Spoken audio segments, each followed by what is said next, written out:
जय हिंद साथियों। आज हम लोग पढ़ने वाले हैं पासपोर्ट के बारे में। पासपोर्ट क्या होता है, कैसे बनता है या नहीं है।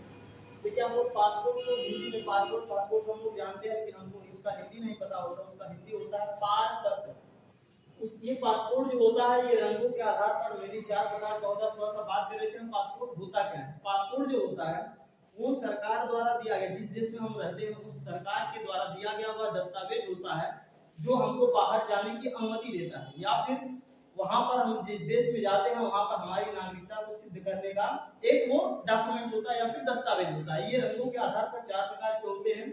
जैसे हम बात करें, यहाँ पर लिखा हुआ है, एक होता है नीला पासपोर्ट, दूसरा होता है सफेद पासपोर्ट, तीसरा होता है ऑरेंज पासपोर्ट और चौथा होता है मैरून पासपोर्ट। ये किसको दिए जाते हैं, इनके बारे में थोड़ा सा हम लोग चर्चा करेंगे।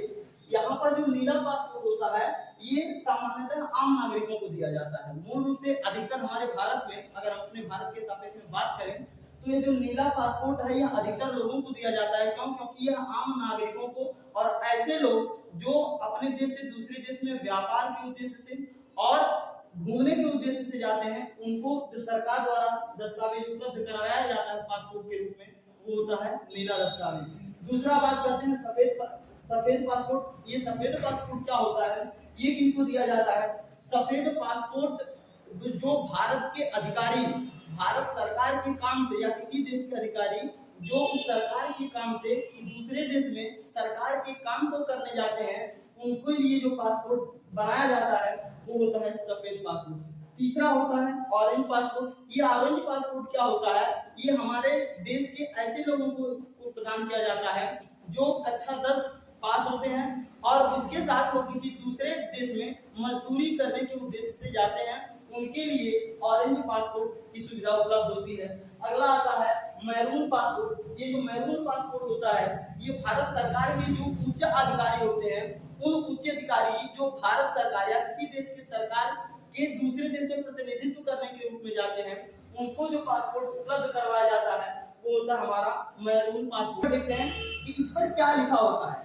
इस पर अगर लिखने की बात करें हम लोग, तो यहाँ पर हमारा इस पर क्या लिखा होता है, इस पर हमारा नाम लिखा होता है, फोटो होता है, इसके साथ साथ हमारी जन्म तिथि होती है और यहाँ पर लिंग लिखा होता है, हम मेल है या फिर फीमेल है। इसके साथ यहाँ पर हमारा एड्रेस होता है, पता होता है और यहाँ पर हमारे कंट्री को या फिर देश को भी रिप्रेजेंट किया जाता है। जिस देश का पासपोर्ट होता है उसके बारे में लिखा गया होता है। अब यहाँ पर आगे आते हैं कि क्या हम किसी देश में बिना पासपोर्ट के नहीं जा सकते हैं? तो दोस्तों ऐसा नहीं कि हम किसी देश में बगैर पासपोर्ट के नहीं जा सकते हैं। अगर हम भारत के बारे में बात करें तो जैसा कि आप लोग जानते होंगे कि हमारा एक पड़ोसी मुल्क है जिसका नाम है नेपाल। क्यों नेपाल को लेकर के इसलिए बता रहे हैं क्योंकि अक्सर नेपाल वगैरह में लोगों का आना जाना लगा रहता है। तो नेपाल में जो लोग गए होंगे, जो लोग देख रहे हैं, जो लोग गए होंगे, वो लोग जानते होंगे कि उसके वहां जाने के लिए कोई पासपोर्ट की आवश्यकता नहीं होती।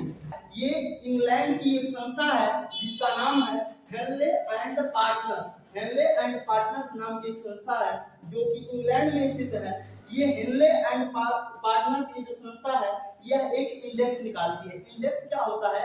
इंडेक्स को अगर हम आसान भाषा में समझने की कोशिश करें तो इसका मतलब होता है रैंक। जिसका रैंक जितना अच्छा होता है वह उस देश को उतने ही ज्यादा छूट होती है बगैर पासपोर्ट के दूसरे देशों में घूमना। यहाँ पर हेनले एंड पार्टनर्स जो है यह एक इंडेक्स जारी करती है। उस इंडेक्स का नाम है हेनले पासपोर्ट इंडेक्स। इसको हम HPI के रूप में लिखते हैं। इस हेनले एंड पार्टनर्स का जो मुख्यालय है वह लंदन है और लंदन आप लोग जानते हो इंग्लैंड में है। यहाँ पर अगर हम बात करें कि किस देश का जो पासपोर्ट है वो सबसे ज्यादा शक्तिशाली है, सबसे ज्यादा स्ट्रांग है, सबसे ज्यादा शक्तिशाली होने का मतलब ये है कि जिस देश का पासपोर्ट जितना ज्यादा शक्तिशाली होगा, जितना ज्यादा स्ट्रांग होगा, उस देश के जो नागरिक होते हैं वह उतना ही अधिक देशों में बगैर पासपोर्ट के घूम सकते हैं। अगर हम बात करें सबसे स्ट्रांग पासपोर्ट कौन है, तो सबसे अधिक स्ट्रांग पासपोर्ट जो है वह हेनले एंड पार्टनर संस्था द्वारा जारी किया गया जो HPI है। इसमें जो सबसे नंबर 1 स्थान पर है, जो सबसे स्ट्रांग पासपोर्ट है वो होता है जापान का। और जापान का जो है पासपोर्ट वो पहले नंबर पे है। यहाँ के लोग 193 देशों में बगैर पासपोर्ट के भ्रमण कर सकते हैं, जा सकते हैं। अगर हम बात करें कि तो फिर हमारा जो देश है भारत है वह कहाँ पर स्थित है, तो जो भारत का स्थान है वो 85वें नंबर पे है और हमारे भारत के जो नागरिक हैं वह 60 देशों में बगैर पासपोर्ट के आ जा सकते हैं। जैसे कि नेपाल का भी उदाहरण हमने बताया, ऐसे ही कुछ और देश हैं जिनमें भारत के लोग बिना पासपोर्ट के आ जा सकते हैं।